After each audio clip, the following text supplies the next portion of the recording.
Syederalon ribuan warga terpaksa antri untuk dapat nyebrang ke Lok Sumawe dan sebaliknya dengan menggunakan perahu warga pada Sabtu 29 November 2025. Hal tersebut dilakukan warga menyusul jembatan di Kecamatan Kutablang, Jalan Lintas Sumatera Jalinsum terputus karena diterjang banjir.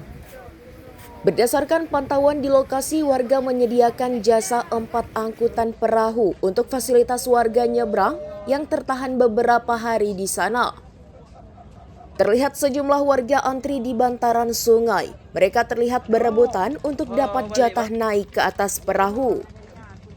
Sementara di jalanan terlihat mobil angkutan dan pribadi mengular di sepanjang jalan di jalanan kawasan tersebut karena tertahan tak dapat akses ke tujuan yang mereka tuju.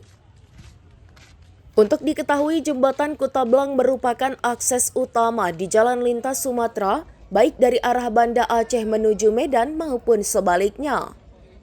Dengan kondisi demikian, pengguna jalan masih tertahan dari 2 arah masing-masing. Dari Biren, Henry, serambinews.com.